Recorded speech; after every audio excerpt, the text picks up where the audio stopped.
We're going to be taking you through the progress of our black comedy feature film. Who are you, by the way? Nobody knows who we are. What this is a DIY cinema podcast for DIY filmmakers. The idea is that you don't wait for permission, you just start. This is our first feature film, something we're going to do together. You're going to get it warts and all. So we just go into it? I kind of think we could.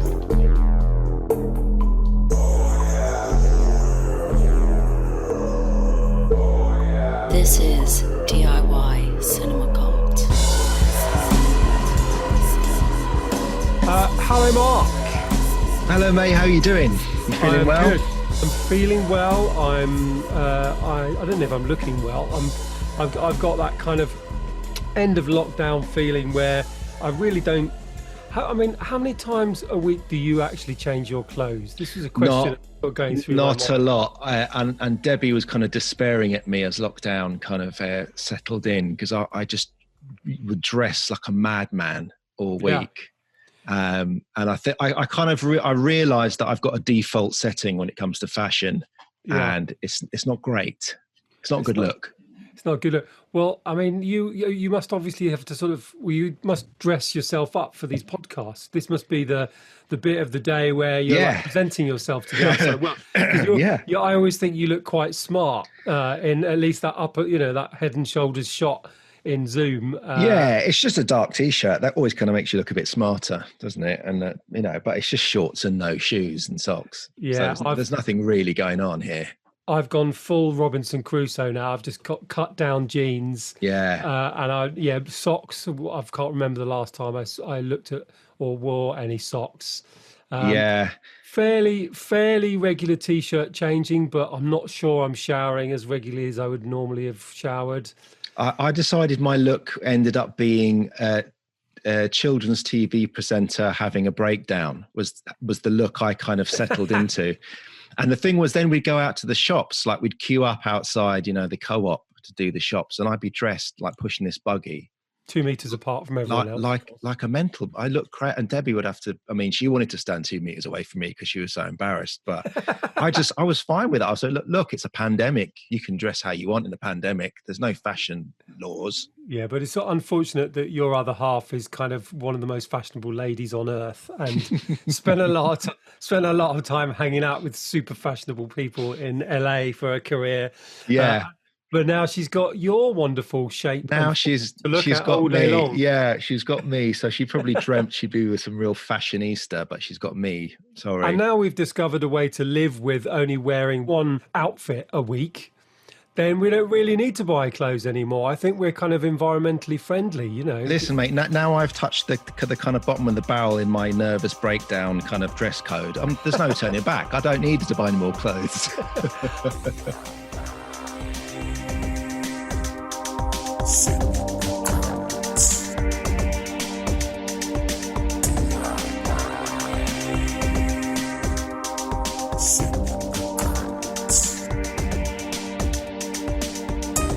I've just noticed that someone is in our waiting room. We've got a fantastic we have our guest. guest coming. We have our guest coming, don't we? Yes, we do. So David Cecil, who is a writer, producer of a new feature film called Imperial Blue, which is done in a very much a DIY aesthetic.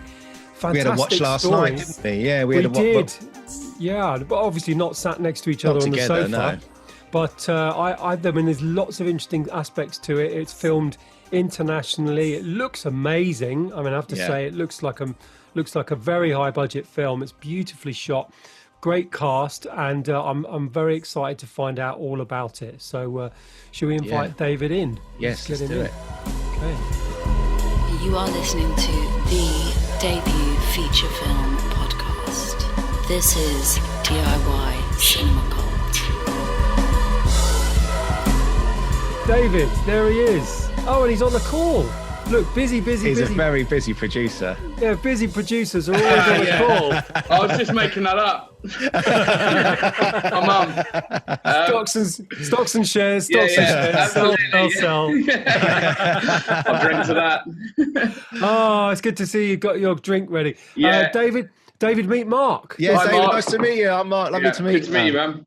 I think we should all raise a glass. I think if we've all got one, there we are. There we go. Wow, this looks based very it. fancy, Mark. What's that? Yeah, I know. Look at that. I've gone. Well, I always stick to a gin martini. We got these fancy Fair play. glasses. And are there any tricks to your martini? We stick to a strict recipe that Louis Buñuel always was a big kind of advocate of. So we basically stuck to his strict. Okay. Very dry, very pure. Not a lot kind of going on. Very simple. Pretty much just gin. Pure Right. gin, yeah. Okay. A lot of gin, and actually, Mark has done a great job of keeping up the Buñuel routine throughout each one of the episodes. Right. But I've resorted to a plain old gin and tonic with some oranges chucked in there. Nice. So, Yeah. What are you drinking there, David? Well, I'm a bit embarrassed, actually, I have to say. It's a Chardonnay spritzer. It can't get more girly than that. I'm sorry. Excellent. Yeah, I mean, I salute you, both of your livers, for undertaking this at 5 p.m. I used to work at a very sort of selective bar in central London, which was full of old alcoholics, called the French House in Dean. Oh, yes. yeah. Know it well, yeah. Yeah. And if you got someone's martini wrong, you were out. You know, you got really? a couple of chances. But yeah, so I'm pretty particular about mine now. Yeah. Right. Nice. What's your favourite mix? How do you mix it? I mean, what's your quite style? similar to Buñuel's, but it's about temperature. That was the thing. Yeah. So you got to put the shaker in the fridge. You've got to have the ice, like properly iced. And, damn cold, damn cold ice, and then you swirl the vermouth or whatever you're using around in the ice, and then pour it off through the strainer. So the ice just has the flavour of the vermouth. Then you add your double shot, shake it around, and the only thing you're allowed to add on top of that, and you don't shake it for long. That's why you get everything so cold. So you don't dilute the gin. It's just get it to the right temperature, show it the vermouth in the glass. The glass ideally has been in the fridge as well, but that's not the pub. And then finally, and I always did this, but some people didn't like it, is the zest of lemon curled perfectly round so it spirals in. And it's got something oil. There's a citrus oil in the zest that you don't get anywhere else in a lemon. It's delicious. Right.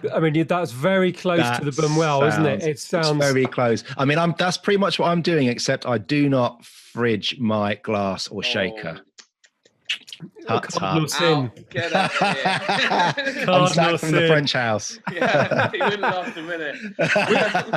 we were sort of both in the 90s and early noughties, sort of both working in Soho. So we may well have stumbled across your path, because the French house was certainly on our radar of post-work media haunts. And so, I'm sure we bumped into you or accidentally bought a bad drink from you at one point. Probably. I probably screwed up your martini. So you're in London at the moment, but in theory, I guess you'll be heading back to so our listeners don't know, of course, but you actually live full-time in Uganda. Yeah. I live in Kampala in Uganda, which is beautiful city on the lake. Lake Victoria. Well, actually, it's called Lake Nalubale, but it got renamed Victoria at some point. And so, and it's a gorgeous town. It's full of amazing locations. One of the reasons that we chose to shoot our film in Uganda was not only because I was living there, but everywhere you look, that's a great location. Yeah. And it's very easy to get access. So we've heard you were a barman back at the French House in Soho. What are the dots in between that? What's your kind of background in terms of career? Because it sounds like you've done loads of different things. Yes, so you're right. So I started off in the free party scene, which is actually how I ended up getting in touch with Aaron here, because a friend of mine knew I had a background in squat parties and so on. And I think that experience of the kind of freedom and self-rule that's possible on the free party scene made me love Uganda, which is a very liberal country in the old school sense. The state doesn't do very much for you, and when you do encounter the state, you sort of try and keep it at a bit of a distance. So I found that in Uganda, I was able to do things that I was unable to do in London, except when I've been on the free party scene. So, for example, you want to set up a cinema. If you're in the squat scene, you can do that because you can set up a cinema in your squat and you don't have to do the red tape and licensing. Uganda's quite similar. In truth, if there's anyone listening who thinks, oh, either that's not a true depiction of Uganda or how dare you, I would qualify it that I think the advantage that countries like Uganda have as a shooting location over other countries like Kenya and South Africa, where it's very instituted and established, is that in Uganda, almost anything is possible. You're not exploiting people or dodging the law. You can pay your licenses and you can pay people the correct amount. It's just in Uganda, things happen a bit faster and there's less people trying to get in the middle of it and get their cut. Uganda's not very capitalist. It's a sort of quite a friendly, exchangey economy where people do each other favors and people work together. So yeah, I think there's a strong analogy between my background in the free party scene and my ability to get along well in the Ugandan scene. And then how did your kind of film career, because after being sort of in the free parties, obviously, which, you know, we've got a kind of connection with and connected to my documentary, how did you kind of start a film career as in a producer and a writer, which you currently are? So like all the things that happened to me in my life, it was by accident, not by intention. So, you know, I got involved in the free party scene through a chance meeting. And I got involved in film through just being in the wrong place at the wrong time and getting sucked into a project that had gone wrong. And so my original ambition in Kampala was completely idiotic, which was to set up a repertory cinema where people could watch Martin Scorsese films and Fassbender and, you know, African classics of the 70s that you literally couldn't find even on DVD, and this is mid 2000s in Uganda. And although my ambition was sort of well placed in that there was a small market for what I was trying to do, there was no business sense to it. So when I finally did get the cinema up and running, we knew already before we opened that it would lose money, it would probably go wrong and flop. So we were like, well, me and a bunch of Rastas that I was working with. And so we decided to make it a live music venue and sell beer, because that can't go wrong, right? So, and indeed we were right, it didn't go wrong and the cinema wasn't very popular. But me being involved in film, and I was so doggedly determined against all odds to make my repertory cinema happen, despite it obviously not going to work. And so I was firing off letters to a film school up the road and they weren't really being read by anyone. And then all of a sudden I got this group of students turned up at the cinema / bar that I was running and said, oh, we found all these letters from you they'd thrown away. And the guy who was, you know, formerly running the department has left suddenly. Would you like to take over the film school with us? So I said, sure. Yeah, and so I started a relationship with this film school that was like housed in a big university, and we ran that for a couple of years, and that was great, you know. So I got to know a lot about the Ugandan film industry. So your film Imperial Blue, did that kind of come out of the film school that you were running? I mean, and the connections that you built up there? Yeah, right. Partly. Okay. So while I was mismanaging the film school and trying to juggle that with running a bar and having a family and all the crazy shit that happens to you when you're an entrepreneur in East Africa, I invited a couple of people over to come and do courses and help with the admin at the film school. And one of them was a guy that I'd worked on the free party scene with called Dan Moss, aka Dan Hecate. And Dan, he makes quite sort of avant-garde, challenging films, science fiction short films particularly was his speciality. And we talked immediately about making a feature in Uganda. And when, you know, we made a short together that's not very successful, but it was a good trial run for the big thing, and as shorts are. And we quickly realized that we could do so much more in Uganda on the kind of budget we were looking at than we could in the UK. I mean, that's obvious, but it was good to confirm it in practice. Yeah. So while he was working there, we also were like keeping an eye on the both the teachers and the students at the film school that we thought were promising. And one of my students, a guy called Semalema Daniel Katenda, actually became the producer of our film, Imperial Blue.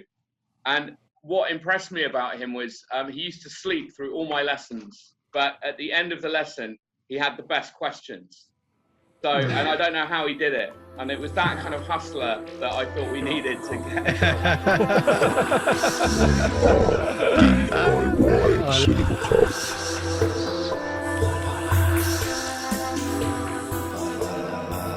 What kind of led to it being like, working with a bunch of sort of talented locals and then getting Dan over?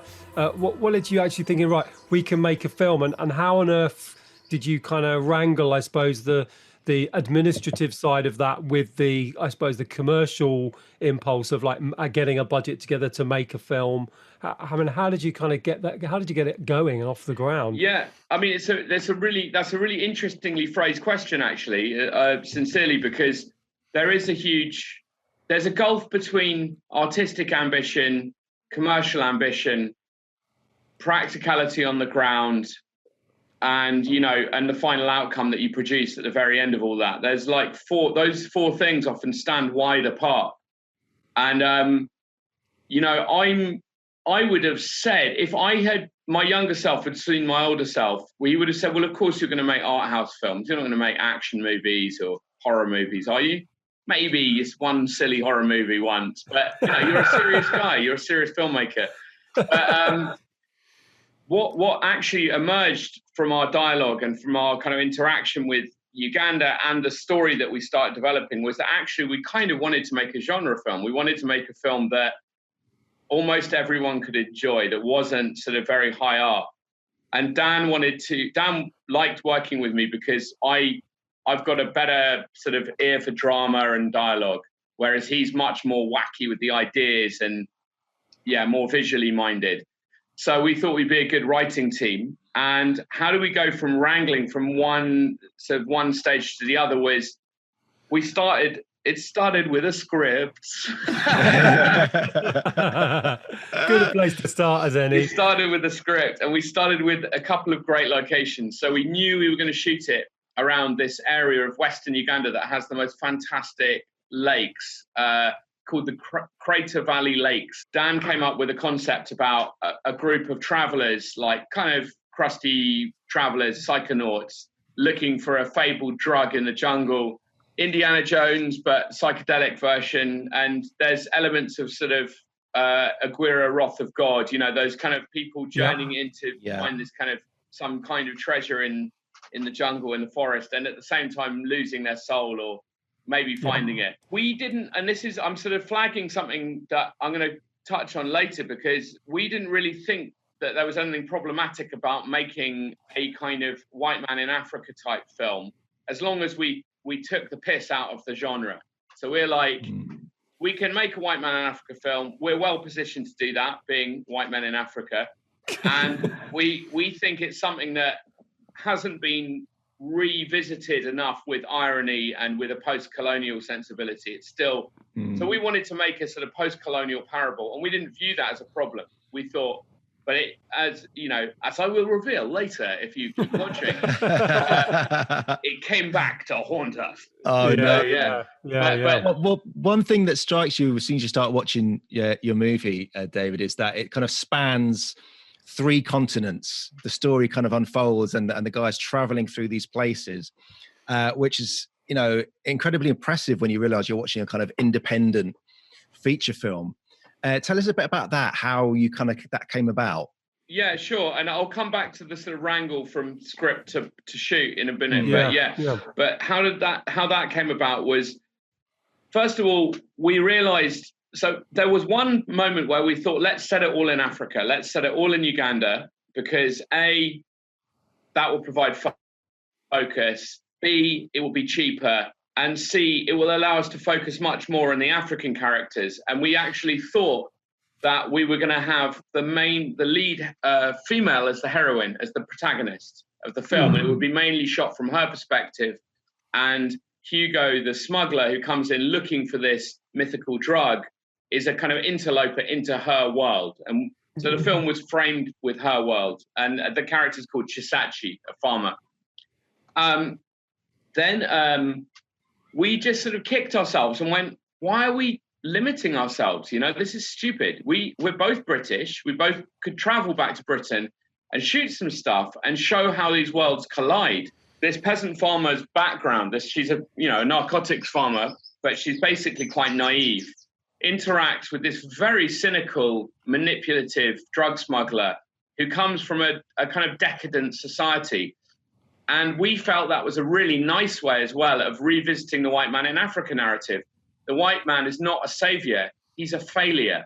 He's kind of on the run in his own country and running out of options. And then he suddenly gets like the African miracle and it saves him, if anything. So we thought, great, that's cool. You know, that happened to me. Let's include that in the film, you know.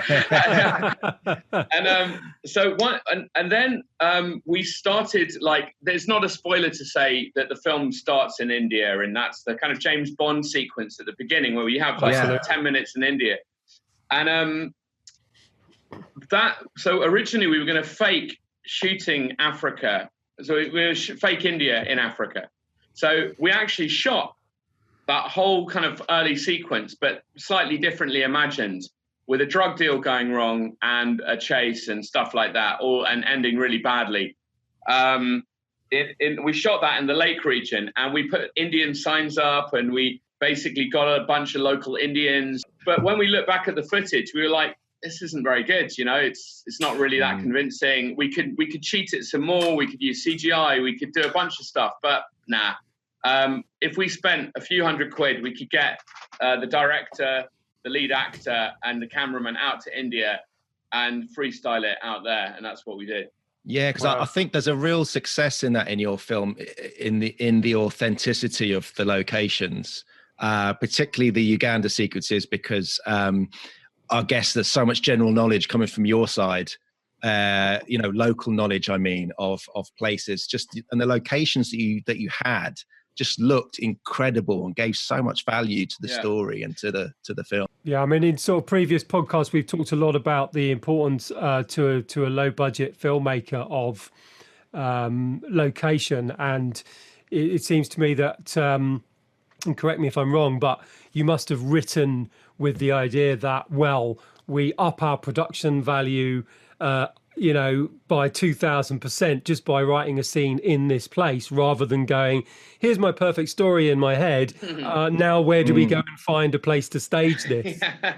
Exactly. I love that location in Mumbai. I don't know if it was in Mumbai, if we cheated it, but the opening chase, the building that has the bottom floor kind of slightly flooded, was fantastic. Yeah, that's like an old water works in Aurangabad. Which is a very old town in India. And I don't know if you noticed in the shots in the center of the old Indian town, it was most stunning temples and side by side with the kind of ghetto, in contemporary Indian ghetto. And Aurangabad was just an easy town to shoot in, very mellow authorities, and very, kind of got the idea and didn't stress us. And I think it is stunning. That opening sequence, just without, almost without words, with the really good sound design from Richie Hughes, who we'll talk about maybe later, but reminded me, I like, this is a testament to Dan, the director, not to me, but it reminded me of Tarkovsky or something. It's got this abstract sort of love of industrial design in there, sort of slightly Stalker-esque. And yeah, I'm glad you like that. Absolutely, it's one of my favorite bits of the film, that. In terms of sort of your, I mean, you've written and produced, there's almost a tension there, isn't there? Because often writers are writing for whatever. They're not thinking about the budget. They're thinking about, what's my amazing story I want to tell? Whereas a producer's thinking, oh God, another location there. Oh, another cast member there. Oh, so how do you kind of deal with that tension, particularly in this film? Because you've got a strong sense of what the locations should be, and then you're writing for scenes. So how do you kind of work those two kind of parts of the equation? So I'll approach this by just sort of. So what I learned very quickly working with the short film that me and Dan Moss made was, listen to the director, listen to the guy who has to shoot it. And And exactly as you said, you know, you can write all the fantastical, brilliant car chases and helicopter drops and everything you like, and napalm explosions, but it's most of the time it's not necessary, and you can convey that tension in a cleverer way when you're on a low budget. And so talking to someone who's going to be behind the camera and who's going to have to set it up is really helpful. And because Dan's quite experienced, he's actually done, like, often works as an art director on films. So he has to build the props and the sets and everything like that, and special effects. So he was like, well, we can do this and we can't do that. The very boring and pithy answer to your question is, yeah, like, go through the script with someone who is going to shoot it, and they will tell you what the limitations are. And I would say, like, as you pointed out earlier with the locations, it's really good to start with locations, because you can build a story out of a place, you know, what happened here, you know, and those kind of thoughts, and how would they, we know we have access to this location. Let's say it's a pub. So let's set loads of our film in the pub instead of, you know, whatever, in a cooler location that we think is more sexy. Make the pub look cool and make it sexy, you know? You are listening to DIY Cinema Cult. And what about the casting? Because it felt like a really rich cast, as in, you know, I mean, everybody felt really perfect for their roles, but I would imagine a lot of it was relatively ad hoc, and I gather from researching that not everybody was professional film actors by any means. So can you talk a little bit about the casting? Sure. So one piece of advice that I would give to any indie filmmaker, and it's something we've learned the hard way, particularly as we move into sales, is that if we had known how hard it was to sell a film that doesn't have a famous cast member in it, we would have delayed the shoot until we had a famous cast member in it. If you don't have a name in your film, you're going to be relegated to a category of the film industry that's called no cast. You're going to be called a no-cast film. And it's an incredibly sort of insulting thing to hear time and time again from distributors. Oh, you got a no-cast film. How nice, you know. It's like, they regard it as like having no wheels on a car. It's like, great, you know, looks beautiful. It won't go anywhere. And actually our gut instinct at the beginning was that we were going to work with quite a famous Ugandan actress, who was in a very successful Disney film called Queen of Katwe. But because of her contractual obligations, she was up for signing with us, and she's great. She was going to play the main lead, but unfortunately, she was by then tied into Hollywood, and, you know, through no fault of anyone's really, she was unable to do it.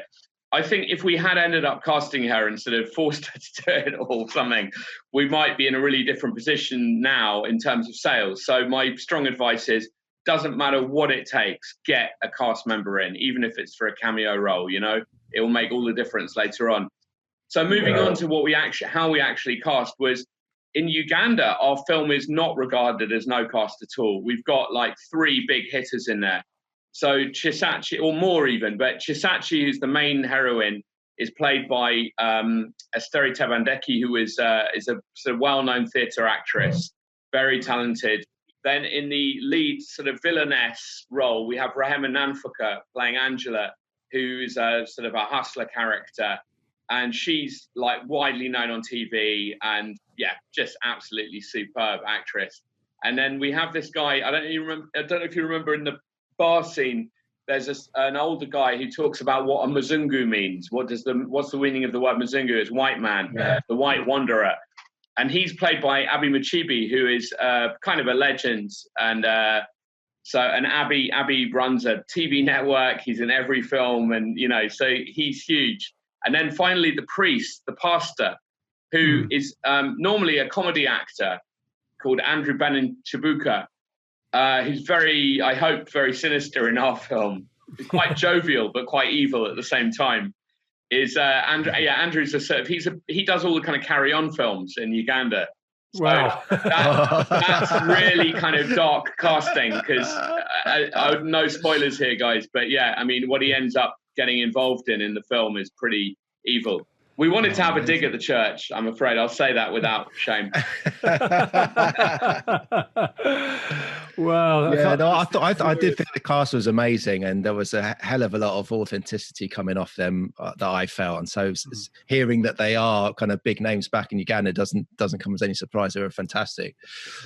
Also, the film looks amazing. You've got a real strong aesthetic going on, amazing use of color. There's amazing sequences, the hallucination sequences. What was your kind of ambition going into it? Was there a kind of visual kind of language or look that you wanted to go for? Absolutely. So just a very quick word, because I think, besides casting, choosing your crew is the most important thing you're going to end up doing, isn't it? So if and Dan, the director, was very keen to employ as many. So I let Dan, because he's more experienced than me, do a lot of the key choices in crew selection.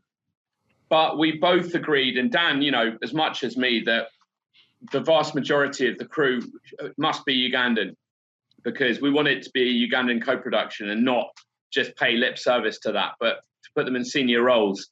So the art director's Ugandan, the costume designer and makeup designer, she led a team. She's Ugandan, very, very talented, worked on big productions, locations manager, etc., all Ugandan. But the cinematographer had to be someone who was really talented and to the level that he needed. And didn't matter how experienced they were, their show reel had to be shit hot. And Ezekiel Romero, who's a Spanish guy, he's quite young, he's in his 20s and not very experienced, but my God, he is so talented and was able to work with very limited lighting in very, very difficult circumstances. And it's something that, reviewers and viewers have said time and again that, that the cinematography gets the very, very high scores. So I would again say that's something that one should never, ever compromise on. And I am sad that East Africa, because we did look in a lot of portfolios in East Africa, and we didn't find anyone who quite nailed the look we were going for. So just a quick word on why is cinematography neglected in Uganda? And I think it's a really interesting question, and it would apply probably to other cinema scenes in countries that have less money. When you're shooting on very low budgets, you don't have a lot of options for lighting, and you have to be very adaptable, and people end up doing like all the same jobs. So most cinematographers we worked with in Uganda prior to that on music videos and short films were basically, they would do the lighting, they would do the cinematography, and they had a specific set of skills in that range that they would bring to every single production. And it's odd because in all other ways, Ugandans are very adaptable when it comes to film, but they didn't have a very good range when it came to cinematography. So that was the one thing where we brought in an outside, someone more experienced. So, I'm glad you like that. I think that, but there's a lesson there as well, which is, I think that people, when they're coming to shoot films in Africa, and let me just speak for Uganda, but if you are coming from Britain or the US or whatever, and you're going to shoot in a country that's financially disadvantaged, has a less developed film scene, hire as much as possible locally, but be prepared to bring in one person to do a specific thing that you're concerned about. It's very important that you employ locally because they need the work and they need the experience, but don't compromise on that point. Get a really good producer. If you're going to shoot in a foreign country, make sure that your local producer is given the power and the authority to hustle on your behalf, and don't try bossing them around and telling her what to do, but make sure that she has the freedom to be flexible and has the authority to feel like it's her movie as well. And that we gave that kind of authority to Daniel, Semelema Daniel, and he did a terrific job. He knew what we were looking for and then went and freestyled and got it. I'm guessing it's not like London where you've got each local authority, you've got to pay your 90 quid an hour to kind of go out on the street with a camera, or you're okay if you're on one street because it only costs 90 quid a day, but you cross the road and suddenly it's 500 quid a day and you need the police there and that costs another 2,000 quid. I'm guessing it's not like that working in countries like Uganda. No, it's not. It's not as tied up, and the main thing is to interact with people that you're going to be inconveniencing in the most respectful way possible, and to, where possible, include them in the process so they're getting something out of it. So, for example, when we were shooting at the bar scenes, we were shooting a lot at night around that area. So we got the people who normally go to the bar to come in, and we paid them to be extras, and we involved the bar very thoroughly in the whole process. So it wasn't just like we were renting a location, but made sure that they were benefiting from it, got mentions in the credits. And then when it comes to shooting on the streets and in local areas, we would involve all the shop owners and bar owners and make sure that we bought drinks at their place and gave them something small but satisfactory. And then, when it came to shooting up country, which is where we did most of the shoot, was in the village and in this Crater Valley Lakes place, we worked very closely with the local community. So we actually had a small unit, like 3 or 4 people, who engaged with local schools and made sure that they had what they needed in terms of teaching materials and things like that. So we basically supported the local infrastructure, not that they were even making the film, but so that we didn't come across like people who were just coming in, taking what we wanted and leaving, but trying to understand what the problems were facing the local community and making small contributions so that, cynically you could say, so that it didn't interfere with the filmmaking process, but also so that we left a positive footprint and, they didn't feel like we exploited them in any way. It's a different set of it's much more informal, the regulations you're dealing with. They're more like local culture, how do we do stuff around here? Well, if you come in, you treat people with respect, you engage with the local population. The street scenes in Uganda were great. That's interesting to hear that's how you went about it, to kind of get that kind of communication with them. And I guess in India, with the stuff in Mumbai, was that slightly more guerrilla in terms of the shooting? Yes and no. I mean, in Mumbai, they had local fixers. Right. So they would deal with specifics on the ground. It was also a much quicker, it was very guerrilla in that way. That really was sort of in and out, leave no trace. But yeah, there were obviously local issues to deal with. There was a big warning, if you do want to do guerrilla stuff, be prepared. We weren't prepared. And we suffered a lot in post-production because we had to redo all the sound. We had to really, do heavy editing to get what we wanted out of that footage. So there's a kind of myth that guerrilla filmmaking is a bit easier. It's not, the more guerrilla it is, the harder it is in post-production. So I would never go guerrilla unless I absolutely had to. And in that situation, we did have to. What this is, it's a DIY cinema podcast for DIY filmmakers. DIY Cinema Cult. How much of the post-production was kind of done in Uganda? Was part of the edit process happening there, or was Dan doing that sort of stuff in London, or how did that kind of? Well, it was a real mix actually. So the video editing was all done in London because that's where Dan was based at the time, and he's not a director to hand over a project to someone. He wanted to be hands-on all the way. And there was so much troubleshooting to, so much to fix that you couldn't leave it with someone else. They'd fix it wrong. So Dan spent a long time. Post-production took over a year, and he was editing for, perhaps 6 months of that. And then the sound design was very much between London and Uganda. So, for example, all the ADR, which is the dubbing of the sound onto bits of footage that had to be re-recorded. All of that was done in Uganda. Most of the kind of atmospheric noise, the Foley sound and the crowd scenes, almost all, like 95% of that was created in Uganda. And so what was really exciting was this brilliant interaction in post-production between a London sound designer who's very experienced, Richie Hughes, fantastic guy, who, really went crazy for us working on this nightmare project over a long period of time. And he was in constant communication with Wana Benjamin, who's our fantastic Ugandan sound designer, who actually is like a dancehall producer. Probably added to all of the sense of the authenticity of the whole thing and, the sort of richness of it. And I think that's often the case with low budget is you lose richness. When you're on a tight schedule and you are pushed against it, you end up shooting plot, and then you fill in the gaps. And I think what I noticed about this film was it felt it had a lot of texture, a lot of aesthetic, a lot of a lot of what I think the kind of mood was created was from all of those extra elements, the sound, the visual kind of tapestry, and all of the locations, and then of course the sort of musical aspect. And I think sort of, again, it's a way to elevate it beyond your budget level, which I think listeners of this podcast will certainly appreciate, sort of understanding those things.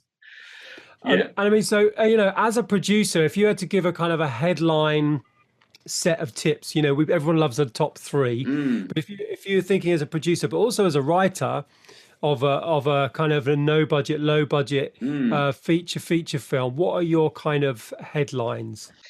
First of all, as you're preparing your film and you're even at the script stage, really think about cast, because the cast having a strong cast member will help you sell the film, number one, and it will also help you to build the other acting talent around that central cast member. Or if they're being cast as a minor cast member, it will just simply help with sales. But it's so bloody important. You see, that's the one thing. If someone said, what's the one thing, I would have said cast. Yeah. Because it will help you to sell your film. It's so depressing. And if you want to make an art house film and you don't care about sales, you're just going for festivals, then you don't need to listen to that so much. But if you do want to sell your film and you have even half an eye on the market, for God's sake, get a name that you can stick on the poster. Number two, I would say that make sure that you've got, I would say cinematographer is my number two. Make sure you've got a shit hot cinematographer, because it doesn't matter how good your script is. If your film looks a bit pants and they don't know what they're doing with lighting, and, like we've all seen films where, like indie films, where the lighting's really out in certain scenes and you just can't see what's happening, or it's overlit and looks fake, and it completely ruins the vibe. And when you strip everything away, cinema is just photography. When you strip everything else away, like when you say, what is cinema at its essence? It's visual art. That's what it is. Video art at its essence. So it's more important in the end than the script, or, dare say it's even more important than the cast when it comes to the art of your film. So get your art right. Get your film looking as beautiful as possible. And that means having a good cinematographer.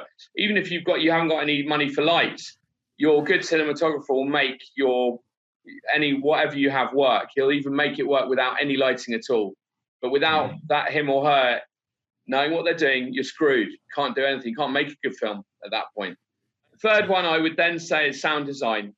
Is that I would say you need more time than you think with sound design. And you can spend as long as you like on it. You can keep on working on sound design almost ad infinitum, because really convincing sound is going to make your audience believe they are in the place that you've situated them. And then when you get into the more wacky, creative, darker corners of sound design, and you think of people like David Lynch, sound design then goes on and creates a whole new atmosphere and mood, and puts a supernatural or tropical spin on what you're doing that is so subtle that you often, if you're not, and I only really realized this having made a film, that when you remove those sound design elements, the scene feels really flat. Add them in again, my God, there's your texture. There's the feeling that you're actually in that church. It's because your obsessive, compulsive sound designer freak has spent years researching the precise reverb for the kind of building that you've set that scene in, and it really matters. I think that's absolutely true. Bad sound can impact on the way a viewer sees the picture and interprets the acting. It can have an impact on everything, If you want to test that theory, I always think just put the Benny Hill theme tune over any scene and see if it still works. Basically, it never will. It never will. Or suddenly it will be transformed to an entirely different level that wasn't previously understood. Could be better. Could be better. Yeah, absolutely. I mean, so then on slightly lower ranking, but it's a bit unfair to do it like this. But I would just following on from that point actually. Like you don't have to have a good soundtrack. Like you don't have to do a Tarantino and have all these classic 70s tunes on there, but like a unity of composition and a unity of like mood music and everything else that's happening in the film. Make your soundtrack and your original soundtrack like part of the texture of what's happening on screen. I definitely noticed in your film you use a lot of, I think I went to a sound designer lecture once and he talked about diegetic sound. One for your film school students. And non-diegetic. And there's a lot of use of that in your film, as in, the music is kind of in situ in some way. He's in the bar and there's the track in the background and it's giving an atmosphere, but at the same time, it is clearly, there's some story going on in there. There's some, you're pushing the story forward in some way by using that specific track. So I thought it was quite an interesting blend of that in your film. There was a nice part when they were on the bus ride and there was some music being used, but you were very aware that it could be coming from someone's radio, or maybe there was a shot before they were on the bus that just went into my brain that you could see it. But anyway, they're on the bus and it's a musical montage, so to speak, but it's done in a way that the music is coming from them, from the place, from the bus, from, I love that. Absolutely. I think it's just another layer of reality. And then when you rupture that, it's another way of pulling people back into the kind of more classic cinema territory. So, in terms of your film, what kind of stage is it at? I think, you gave us a sense there that the film is finished, but where are you at? When do you see a release? What's this last bit like? Again, from the kind of indie perspective, a lot of people, they don't understand this bit at all. They may understand how to write something. They may understand how to pick up a camera with their mates and to film something, and they may well now know how to edit, and they might even know how to do sound design and graphics and that kind of stuff because it's all accessible these days. But the next bit is the bit where really that just seems like a dark art to most people. It seems like a invisible secret code. So now you're in that zone. Where is the film at, and what kind of can you kind of tell us about that for the indie filmmaker? So first of all, you have to identify what you are in the film market. So you finished your film. Are you then a genre film? Are you an art house film? And I'd say broadly, those are the two main categories worth thinking about. Leave alone documentary for a minute. And I'm sorry, Aaron, because I know that's your thing, but well, not really. Actually, funnily enough, I've done fiction stuff, but this documentary that I'm making is my first documentary. So I'm definitely coming from the perspective of narrative. But okay. But anyway, in narrative terms, then I think broadly speaking, you have to identify: are you art house or are you a genre film? Now, if you're art house, you're screwed in one way and you're sorted in another way. So you're screwed because very few people are going to pay money to see your film, and you don't really have even an outsider's chance unless you're a well-known name, or you're really lucky and you win big at a big festival. Then you might sell your film. So this is my understanding, by the way. So please, like anyone listening to this, feel free to just say bullshit, but it's just what I learned in my perspective.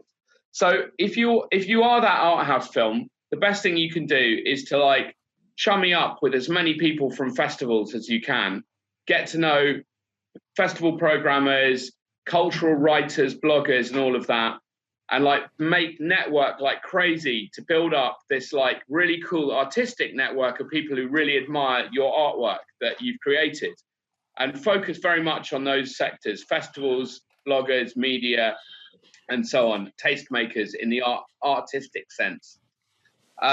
And just do as many festivals as you can. And then if you score, and you get featured at festivals, then you need to milk that cow, get as much media coverage of it as possible, and try and get some kind of introductions to people like, art house TV channels and people who will platform your film anywhere like that.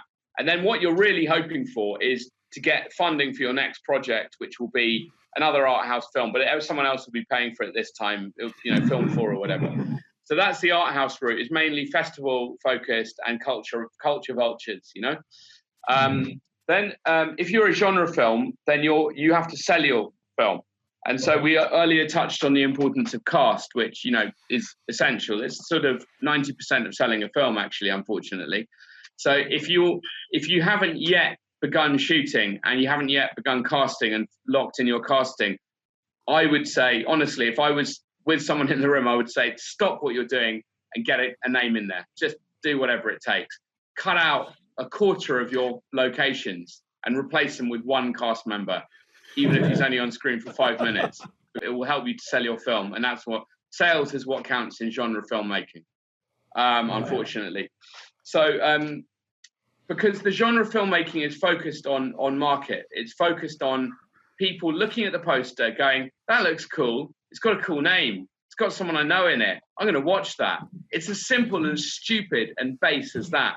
But then when they're watching, you can blow their mind and you can do something really cool. Yeah. But you've got to get them watching, and they're going to stumble across your film on Netflix or Amazon Prime or in Tesco in the DVD rack.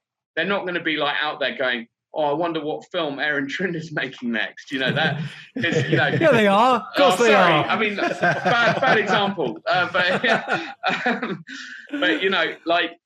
Unless you're a really, really art house films are mainly driven by the author of the film, the auteur, whereas genre films are mainly driven by the cast of the film. It's a basic key difference. So when you're like moving into sales, as we are now, we then have to understand who's our audience. So for Imperial Blue, what we're now looking at is like finding the many people out there who are interested in Africa, the many people out there who are interested in psychedelic drugs, the many people out there who are adventurous of spirit and who like watching something a bit thrilling set in an unusual location, and then trying to find out how we can reach that audience. You do need to have a budget for PR. And I would say that, so for an art house film, you need a budget to pay for all those festivals. So just to give you a quick flash idea for people who don't know, it costs between average $40 to $70 to apply for a festival, just to apply. You probably want to be applying, if you're an art house film, for 50 festivals, So that's like a budget of a couple of grand already, And then when you do get accepted by the festival, you need to fly there or get a train there. And then you need a hotel, or you need to at very least pay for food at whichever mate's flat you're staying at. You can't just go into this with no money. So you need, even on a low budget art house film, you need several $1,000 just to get your film to the festivals. Then if you're R-level genre film, slightly more ambitious in terms of sales, I'd say you need an absolute minimum of tens of thousands of dollars for a PR campaign. And you need a festival budget because you want to get into a few festivals. So the rule of thumb that I've heard from people is your promotional budget should be as big as your production budget to make sure that people are hearing about our film. And that would go into all kinds of advertising. It would go into encouraging people to review our film and stuff like that by getting it out to them. Doesn't mean necessarily paying bribes, although it could. But it would be making sure that your film is being highlighted in the right places so people are seeing it, so Facebook advertising, Insta, Twitter, and so on. And then, the all-important festival route. If you're not playing at any festivals, how is anyone going to hear about your film, It will definitely be fascinating to catch up with you a bit further on down the line, David, to see what, how this experience goes with the film, for sure. Yeah. And also maybe get Dan on as well. I think it'd be great to hear from you both. Yeah. 6 months down the line, once the film is kind of in people's eyeballs in some fashion or other. It's so beautiful. Make it together. We're making a movie, man. We'll make it with love. I'm so happy. Johnny, man. We're making a movie. We're making a movie with love. This is amazing. Come together, everybody. Bring out your family and all your children, man. It's gonna be beautiful. We'll make it with love.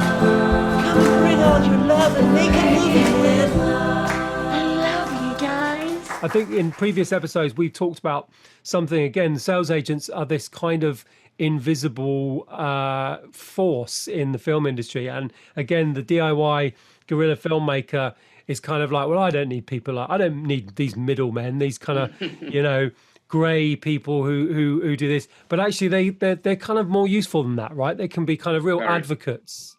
So yeah, I mean, just a word on it, because I'm very inexperienced in this area. But my understanding is the main point is that any industry, whether it's the music industry or the film industry, is a kind of chain, and each link of the chain performs something relatively valuable. Now, what a sales agent does is he takes your film to buyers. So you could do this yourself, and you could basically go out there and doorstep a load of distributors, and you could doorstep a load of satellite, TV managers, and you could do all that. But frankly, they're unlikely to answer your emails, and they're unlikely to answer your phone calls with anything but a polite no, especially when you say, I'm a zero budget, no cost film. So what a sales agent does is acts as a kind of gatekeeper and door opener, and they take a cut. And, there are good and bad sales agents out there. There are good and bad distributors out there. You could even get your film into distribution, but the distributor would just sit on it. And a good sales agent can be a guide to a good distributor. And once you have a good distributor who's willing to get behind your film and put a bit of money into the PR, then that's where you have a very good chance of making it, even if you are a no-cast film. So I would say, before you go down the self-distribution route and say, well, I really resent giving these guys commission and I'm being ripped off left, right, and center, do consider whether you have enough time to really go through doorstepping everyone in the industry until someone opens that door for you. And but then, the flip side of it is be very, very careful. I mean, we nearly signed with a couple of sales agents before we met Jez that, we could have actually given our film to someone who would have swallowed it whole and not given us anything at the end. There are sharks out there, so be careful. So I think so many indie filmmakers are so focused on the production of their film and getting the product right, but they really have no experience, or they don't give even much thought to the whole distribution and sales end, the tail end of the whole product, of the conveyor belt. So it's interesting to hear this, because I think you probably agree, filmmakers need to start educating yourself on that part of the system, don't you? Otherwise, you're going to just get torn to pieces, right? Yeah, and I would say, so if there was someone listening now who's really at the very beginning of the process, and they've just got either a cool idea, or they've got a friend who's an actor who they know they can get into a project, which is a very, very good place to start. If you're mates with someone who was in a Harry Potter film, or even much lower than that, but you happen to go to school with someone and they've said to you, I'll be in your film, then start there and so you can reverse engineer the whole process. This is how I would do it, you see. If I could go back to square one and say, how would I begin? I would begin by talking to distributors and sales agents much earlier on and saying, I'm making this amazing film. I'd probably lie and say I've got the finance already sorted, and I've got this and that sorted. But, I would talk up the project as if it was already happening, and then start those conversations, so that you then would have a fighting chance of getting a serious distributor or producer involved, who would then be able to bring in the finance and bring everything else you need into the project. It's easier said than done, I know, but it's actually how they do it higher up in the industry. So when you get into with pre-sales and that kind of thing, which is the Hollywood stuff, is kind of a lot of their upfront budget is on pre-sales, and that's obviously a relationship with the distributors that indie filmmakers could never muster. Yeah. But what you're saying is interesting. Maybe you can, to some respect, muster that. Maybe you can start to make those connections really early on. Yes, I think you can, and I think what you can do, which doesn't cost you anything and is risk-free, is to imagine that you're trying to sell your film. What would I be doing, at the end? So if you work back from that point, that's where that cost is important. Then you work back a bit further and you say, what can I do to make my film really, really enticing so that it looks shit hot? Well, if I use this one location, I actually blow half my budget shooting this one crazy ass sequence that then is half the trailer. Then I've got my trailer sorted, and the trailer, that's where you're really selling your film. We found that most people got excited by our film by watching the trailer. And it's quite a pacey trailer, cut really well. if we'd thought about the trailer at the beginning, our trailer would be even better. This is absolutely horrible to any art house filmmaker. What I'm saying now is like blasphemy. What the fuck? You're thinking about the trailer before the film? No way. Yeah, I agree. If you're an art house filmmaker, ignore. But, you know, if you're a genre filmmaker, you want to make sales, then think like this. I mean, we've got an interesting connection, obviously, with the free party thing. And I'm kind of interested to ask you a little question about that. In terms of what skills do you think you learned from years kind of, you know, helping a sound system on the road, traveling, those kind of DIY skills that you got, how has that translated into making a film like this? Because I think it feels to me like there's a lot of overlap with those sort of skills. So superficially, when you look at people setting up an illegal rave, it looks like they're a bunch of kind of freaks on drugs who don't really know what they're doing, and you know, the party almost happens by accident. But what they are is they're people who are able to like freestyle with anything they have at hand. And particularly with guerrilla filmmaking, indie filmmaking, that's essential, that you don't have the full range of tools that professional filmmakers have. So people who've lived in squats and have had to rig up their own hot water or their own locks and things like that, just at very short notice, are naturally going to be very good on a film set, because they're not going to turn around and complain like, oh, I haven't got the tools, I'm not going to do it. You know, they're going to say, this has to be done, how do you do it? Then I think there's a kind of slightly disrespectful attitude towards authority that is a great help and a great hindrance on a film set. So where the kind of maverick character of the free party scene, the squat party scene, is useful is being able to go into an area and just pull out your kit and start filming. The same way, like without much respect for like the environment. And I don't mean to say that the free party goers didn't have respect for the natural environment, as in the green environment. But, you know, for example, going into Acton and doing a party in a warehouse, and you're not going to break all the windows, but you're going to say, look, this warehouse is here, it needs to be used for a party. So that kind of maverick spirit of like making use of a location for your ends and to delight people culturally trumps some kind of spirit of ownership of the warehouse. I think that is in there. That maverick anti-authoritarian spirit is very useful for a DIY filmmaker who wants to just go into a location and get what he needs without being too scared about being arrested for it. But then the flip side of that is you need to be very disciplined on set, and you have to respect the hierarchy. And I would say that once again, the free party spirit actually dealt with this quite well. The anti-authoritarianism in the free party scene was directed towards Babylon, towards the state, towards a kind of senseless authority. But it respected authority within the crew, because someone has to make tough decisions. Okay, we're going to switch the sound off now because otherwise everyone's going to get arrested, or we're going to do the party despite that fact because the movement is more important than our individual liberty. And a leader making that decision on behalf of the people is very important, because what happens then within a healthy film set is that the director is in constant communication with everyone and is not making a decision on their behalf without consulting them, but understands everyone's needs and sensitivities, and then makes a decision in a very democratic, sort of anarchic democratic way. I know all the people I'm working with here.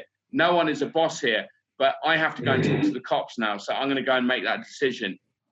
And, you know, similarly, I've seen people making huge sacrifices on the free party scene when it came to, like, someone going to prison on behalf of other people, or someone deciding they're going to drive the truck for 24 hours because everyone else is sick, but you have to make it to the festival. And I've seen people making those decisions.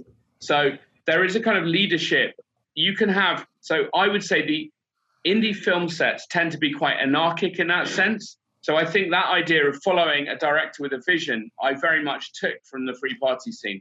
I'm going to follow the person organizing the party because their ideology is good, and I respect the cultural thing they're creating here. That's interesting. Some of those qualities you brought up there, David, sound a bit like Werner Herzog's film school points, where he says you must learn how to break into buildings, forge documents. Very much so.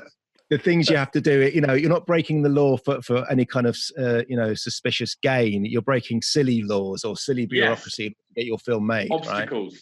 Obstacles, right? Tell us a little bit. When I was doing my research about you as well, tell us a little bit about your appearance in the news about 8 years ago and your little jail spell. Jesus. If people kind of Google you, they're going to see this probably come quite up high on the list. Yeah, as my bar manager said, as she resigned at the time, you become very Googleable. But I became a sort of accidental activist. When I was in Uganda, I was running this cultural centre, this cinema. We also used to do theatre, and a theatre company that normally did NGO drama, very sort of well-meaning, quite run-of-the-mill kind of little dramas about wife beating and stuff like that. Good, healthy NGO stuff. They came to me at one point, a couple of guys from that company, and said, we want to do a play about homosexuality in Uganda because it's in the news. At the time, Uganda had come up with a set of draconian laws determined to make homosexuality like even subject to the death penalty in extremists. So at that point, I will add, though, to be fair to even the most homophobic people, they weren't advocating hanging all gays. They were advocating death penalty for like sort of gay rape where you infect someone with AIDS and things. But nonetheless, we were in a very serious situation. Basically things have become extremely uncomfortable for the gay community in Uganda. And at my club, cultural centre, whatever you want to call it, we were one of the only places where you actually could be who you wanted to be. And so we naturally had a lot of people, freaks of all kinds, including people from the LGBTI community who felt comfortable hanging out at the club. So that with this theatre company together, I just thought, yeah, fine. They want to say something. Some of my friends are being affected by this legislation. They're being threatened. They're getting death threats. Let's do something about this. But I didn't do it in an activist way. I was much more focused instead on making humour out of the situation. So my approach was, well, if you're going to put your head above the parapet, you should be wearing like a clown mask, and making sure no one thinks you're a threat. And I think theatre should be a safe space where people can discuss difficult things. So theatre's particularly good because it's live. So people are getting up on stage and they're discussing these things in front of their peers. Film is like a veil or a screen that protects people. So you can do anything on film and you're not going to see how people are reacting to what you're doing. But a play, you're immediately interacting with your community. Immediate response. And so what was really cool is like on the first night, we got banned from the National Theatre. We were originally going to do a premiere at my cultural centre, a run at the National Theatre of Uganda, and then a couple of uptown venues and posher theatres. But we got banned. And as soon as we got banned from the National Theatre, we got into the international media, these gay activists in Uganda, which was bullshit. I'm not gay personally, not that matters, but they painted me as gay in Uganda. And then secondly, I was the only white boy involved. There was someone's contributed to the script who was English, but everyone in the production, was Ugandan, including the director, And so it was spun as this kind of activism, which it wasn't, but then it just spiraled out of control. But the local reaction to the play was terrific. Everyone loved it, and we had people like literally, clinging onto the windowsill to look in from the outside. We were packed out every night. And then we only did a short run of about 8 days. And then I went away for a festival in Kenya where I was DJing, came back and was arrested shortly after that. Did a very short time in prison there, like a week or something. And then that was fun. Wasn't as bad as English prison. 3-month trial, won my case, got my passport back. And then was suddenly picked up by an unmarked vehicle, armed guys without any badges on, thrown in the back of a van, spent a week in a police cell near the immigration thing, and then was on a plane. Oh my God. Wow. And it was like my life was just over in 1 week to the next. That was tough. But yeah, I'm back in Uganda now, and wow. You had a lot of kind of big name advocates, it seemed, in the I suppose, the lovey, the lovey community world. rallied round. You had I mean, when I looked at the list, I was thinking he can't have all of these people as personal friends, but there was a massive list of people like you. Well, that's the entirety of Red Nose Day listed there. Well, I was definitely the clown in the situation. But no, it was really nice to see both the theatre communities and the gay rights community kind of taking it seriously. And I don't think that we made a particular difference, but I think that it was encouraging to some gay Ugandan people that the world was watching briefly. And there were other people who did very brave initiatives around the time. There's an amazing, very, very brave gay rights community in Uganda. Organising gay pride, it's extraordinary. And the average Ugandan doesn't really give a shit. The average Ugandan is a bit like 1970s Britain. It's like, gays, but they're not like, kill them. There's a very select, powerful group of people in Uganda who are determined to use it as an issue to push through born-again Christian agenda and also win over the born-again churches for democratic purposes to get their vote. I've written an article about it. If anyone's interested, just hit me up on Facebook or whatever, and I'll send them the article. Well, that rounds it very neatly, I think, to a way to flog your wares in some fashion or another. So how do our listeners find out about the film and the work that you and Dan are doing generally? Yeah. So the director is Dan Moss, and if you look up danmoss.co.uk, you'll find his short films all on his website, danmoss.co.uk, and he's a terrific science fiction storyteller with a very good visual eye. The movie we made in Uganda together is called Imperial Blue, and you can find it quite easily by Googling Imperial Blue film, and you'll see our website, which has the trailer and all the details of the film. And then we have a Facebook page where we post updates, including screenings. We have actually done a few big screenings in the UK, Rio Cinema, Raindance Film Festival, and we're planning on doing many more in the UK and abroad. So keep your eyes on the Facebook page. And finally, if anyone's interested in the musical projects I'm working on, please look up East African Records, which is based in Uganda. We're a music distributor, and we make a lot of videos as well, including some with hints of blue in them. Is it, as a bit of a tidbit, is it a real drug or is it a made-up drug? Like, again, send me a private message and I'll sort you out. Over Zoom, I love that. The idea of somehow delivering a made-up drug it's over Zoom. Yeah, the Zoom deliveries, mate, straight to your doorstep. I think that making films in free African countries that have relatively liberal societies like Uganda, having said all that about homosexuality, that's a very politicized issue. Otherwise, Uganda is a very free, wonderful, welcoming country. Making films in countries making indie films in such countries is very advisable because you can realize more on a lower budget because, the amount of regulation and nonsense you have to deal with in the UK is prohibitive. But if you went to, not only in Africa, but I'm sure in parts of Asia and South America, you'd find a similar freedom and good people to work with. And there's so much talent in Uganda, we weren't able to do it without the Ugandans we were working with. So yeah, hot tip for indie filmmakers, go tropical. Go tropical. Yeah. Sounds good to me. Well, Club Tropicana drinks are here. I'm just running out again. I've run out myself. I've run out as well. I'm running on empty. I'm actually just eating the oranges at the bottom of the glass now. Been soaking it up. It's like a pickling process. It's worth it in the end. Mark, any last questions that you might have? I think I'm all good. It's just, what I would say is it's a brilliant film, and I think people should check out your website. Like I say, I'm not sure about screenings in the UK now, but I think if we can get people to look at your trailer, get people excited about your film, because it's a brilliant piece of work. Thank you so much, man. Thank you, guys. Thanks, Aaron. Yeah, no, it's been a real pleasure to chat to you, and I think the listeners are going to get a great deal.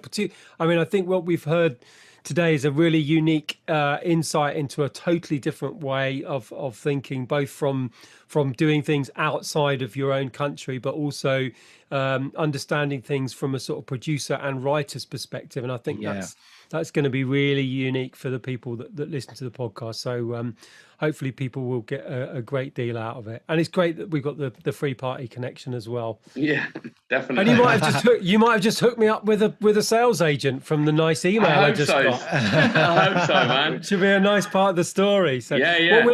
What we'll also do, David, is share the script of the film that Marc and I are trying to get made together, which is a sort of dark comedy feature, and Marc has written and will direct, and I will produce. So I'll be tapping on your shoulder for producerial tips, it'd be great to hear your thoughts on the script, because it's in a good shape at the moment. Marc's done a lovely job, so looking forward, man. We'll send it your way. Yeah, I'd love to see that. Nice one. David, lovely to meet you. Lovely to meet you guys. And all the best with the distribution, and we look forward to hearing more about it. Yeah, lovely. All right, we'll hopefully chat to you in 6 months' time or something like that. Excellent. Nice one. Well, good luck with everything, guys. Bye-bye. David. Cheers, Dan. Cheers, bye. You are listening to the debut feature film podcast. This is DIY Cinema Cult.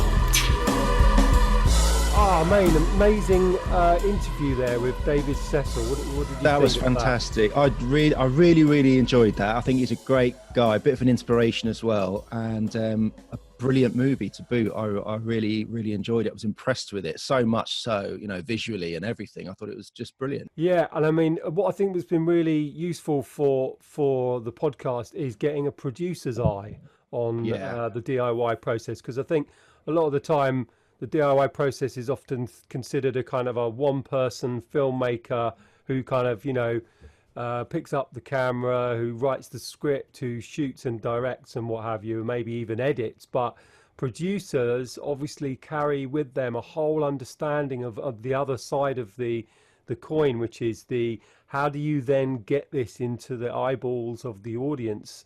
And there was some amazing stuff there. And I think particularly getting kind of David's top three as to what he would consider, extremely important, I think was fascinating and extremely useful info for our listeners. Yeah, I thought he was saying some really interesting stuff about, the back end of your film project, the sales and distribution.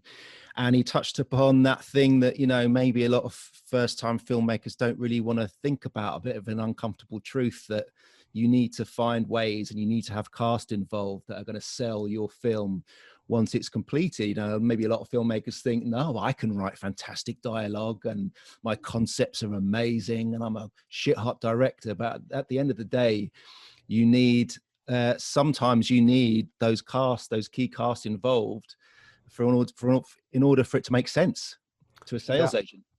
Absolutely. And I mean, the other thing I think he said, which again was an uncomfortable truth, was the fact that you need the same budget again that you had on the production of your film for the publicity on your film. Yeah. And again, we these are sort of things that we feel that maybe we feel a little bit ugly. The idea that you've got to flog it afterwards. Yeah. But unfortunately, if we don't tackle that idea, and I think we've got to think about that for routine is well, who's our audience and how do we get our film into their mind in some way? We need to kind of be meme generators in some senses and publicists in some sense, or at least get people like that on board. And chances are then to get that out there, it's going to cost money. It's going to need some sort of marketing. Yeah, and it was just what he was talking about building those insurances into your production from day one. There's the side of it where you've got to start engaging with an audience right at the start, before you go into production on your film. And also things like you've got to start building in these insurances that your film is going to sell to some extent at the end, and that's, I guess we need to do that with routine. We need to start thinking about the audience at the back end of this project, who is going to be buying it, who's going to be wanting to go and see this film. Yeah, and I mean, I think in a way we've had those conversations, haven't we? That routine, because in a way it's about the kind of comedy circuit, it will appeal to comedy fans. So hopefully, to anyone who's ever been to a stand-up gig, there will be an immediate audience. So hopefully we can sort of isolate that group or discover those groups and kind of do our best to put it into their kind of awareness and consciousness. And likewise, with my documentary and with your documentary, it's kind of, your documentary, Chewing Gum Man, it's art lovers, but it was also, he was already a local hero. So you kind of got a sense of, well, I've got to play this out through the local kind of avenue first, which you did really well by putting it on in a local cinema and getting local interest. Yeah, and that creates a bit of a buzz, which then kind of starts a little wave, starts to get infectious. So absolutely. And I mean, I've also been thinking about this for my documentary as well. And it does have an inbuilt audience, thankfully, a very dedicated audience within the sort of free party kind of scene. And hopefully they are big advocates of the film. But it's about engaging with that audience and treating them with a sort of respect and building up a relationship with them, not treating them as potential, consumers, but treating them as in some way partners in the whole process, so that they can contribute, they can kind of give something, or they gain something, or they become, fans or advocates of what you're doing because they know that in some way you're reflecting something that they're really interested in. I think that in a small way, it may be that DIY Cinema Cult, the podcast itself, is a little bit of us building that audience with our potential fans of routine in some small way. I think it is, and I think that was part of our intention when we started this. But I don't think we realised the importance of it, the magnitude of the importance of it really when we started this. I'm learning along the way that actually having this communication and having this kind of putting out these kind of podcasts is a way that's building an audience, and also connecting to the other filmmakers that have been coming on the show. So it feels like it is building a community in some way. And I always think there's a lovely phrase that Brian Eno, a big hero of mine, who I actually have met once, just massively name dropping there. Brian I'll tell you about the time. Yeah, I think I might add a few name drops in now as we're coming up to the end of the show. Uncle Brian, I like to call him. Or Auntie Brian, depending on if he's dragged up or not. Uncle Brian, when I met him, he had a lovely term which I've always thought is very powerful for kind of creative people, that he wasn't a big exponent of the idea of genius, the idea of individuals who just happen to be supernaturally talented rising to the top and creating cultural change. What his take on it was, well, literally behind all cultural changes, he described it as a scenius. So, a scene is created, a bunch of like-minded community or a bunch of like-minded people grouping together, and out of that, specific persons or projects or changes can occur. And so he saw that as the kind of, what he was talking about in the sort of early 70s, particularly the sort of glam rock scene, was that, you didn't get a Bowie unless you'd had T-Rex, Sweet, and all of the other bands that were in that scene. Exactly. Because it was the environment was created to enable people to kind of be louder and be bigger. And I think that's very true of the sort of free party aesthetic that I'm exploring with my documentary.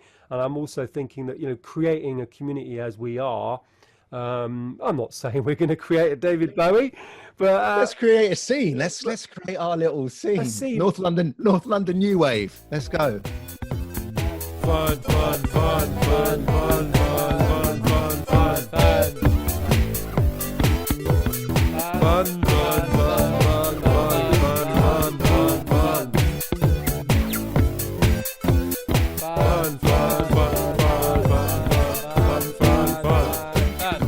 But we're international international now. Tell us about all the international connections we've had on the post. Oh, we've had some brilliant people tuning in with different we've had India checking us out. Yeah. We've had a listener in Peru. Big shout going out. Big shout going up to Peru. Loads. We've had, Go on, get the stats out, and we'll do shouts out to everybody. Go on, get the stats. Oh, we've got, what other countries have been listening? Canada, Norway, Australia. Big shout going out. Quite a lot in the United States. Yeah. We're quite big in, let me see, we can actually zone in a little bit on. Please say we're big in Japan. Please. No, Japan have not listened to us yet. Oh, Japan, no. we need you. We need DIY filmmakers in Japan. We do. We look Malaysia though. I believe we've got a listener. We've got Malaysia. So, yeah, it's very weird. Every now and again, just a weird country. We've only had one listener, only one download in Peru. So one person has tuned in once. Yeah. Probably gone. And gone, not for me. No. Not for me. Maybe the word DIY in Peruvian Spanish means something like, it's something, sort of sex or something like that. We'll do it DIY. Oh, yes, I like to DIY my DIY. DIY cinema. Oh, yes. This is my favorite kind of cinema. Sexy. The wife is out. It's time for DIY cinema. Oh, it's two bellends talking about gin. Yeah. We don't want to listen to them. When are they getting to the best bits, the sexy bits? This is a terrible Peruvian accent. To our Peruvian listener, we are extremely sorry. We're not. Yeah. We hope we're sorry for offended, the but I've had some difficult wanks in my time, but this is okay. You're going to cut this bit out, aren't you? But we would be challenging as the soundtrack to your sexual arousal, sadly. So it's definitely not the niche and the community or the seniors that we are creating. We're going for something. I would not recommend using us as any kind of tool. No, on that front. No. Although maybe next week where we listen to your addiction track. Oh yeah. I reckon a couple of people could get a bit into themselves listening to that.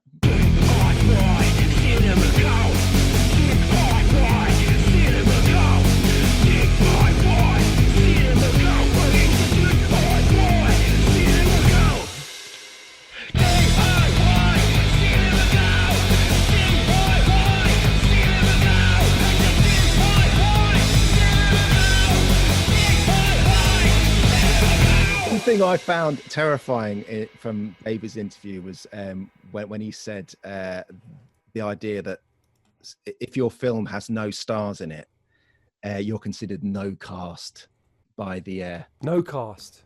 Brutal, isn't it? Oh, isn't that brutal? Yeah, it's like saying no worth or no point.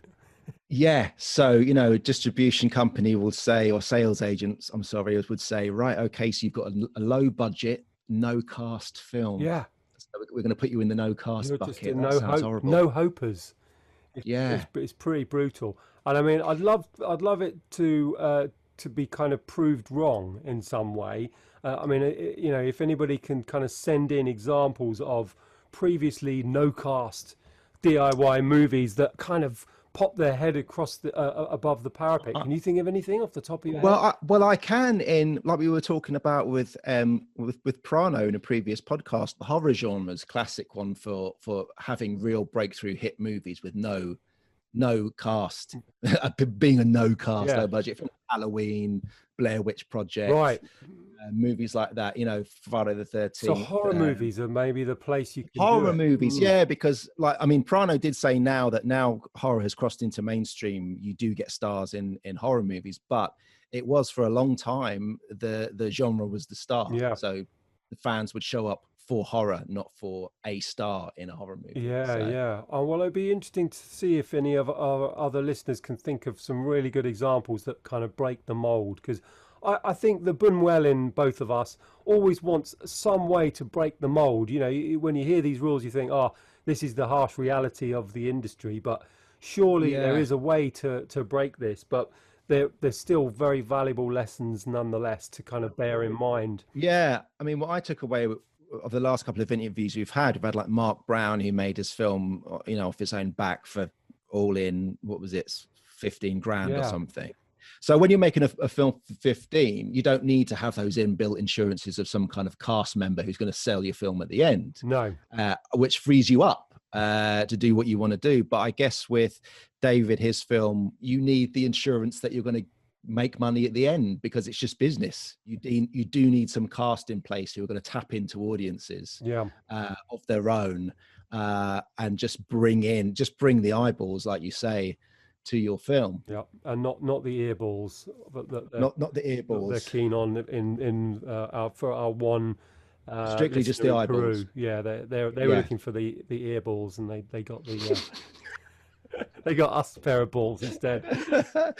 Sorry, Peru. Peru, come back. We'll do some Peruvian content.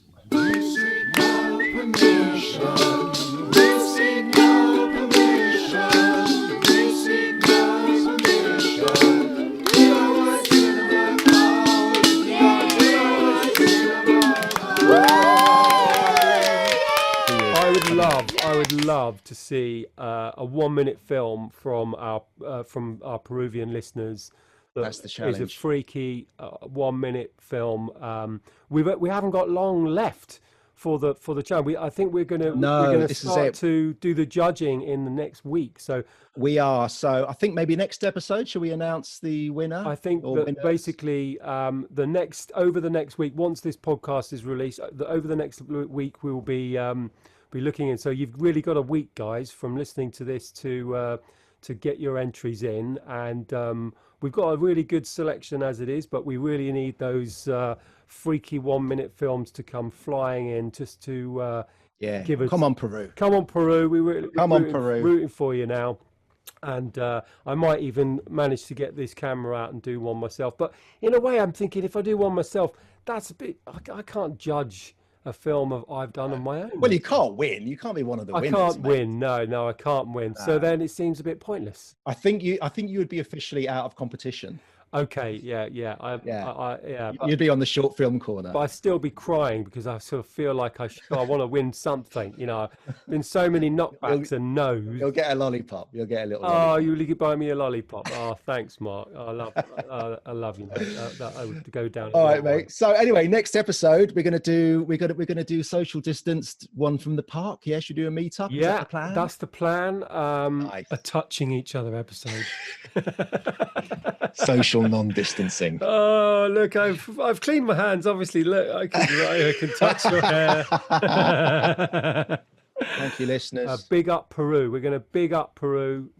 We're big in Peru, mate. Come back to us, Peru. We one episode doesn't do us justice. You need to listen to all 12 currently available, and then you start to get the truth, the deep, secret truth that lies behind all of the cult output. Do you think the only one they listened to was the one of me in a hotel room talking about biscuits and drinking beer in the bath? That is the gateway drug, really, isn't it? It's the gateway drug of all of the episodes. Some people don't make it to the harder stuff, the other side. They immediately have to go into rehab. All right, mate. Okay, mate. Lovely stuff. Lovely. Yeah, thanks, listeners. See you, listeners. Bye. Love you. Love you.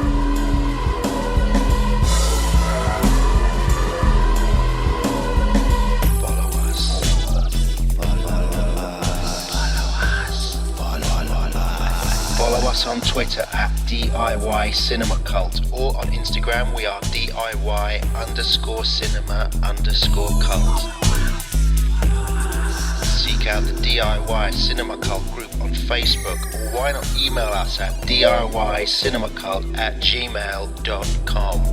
Follow us.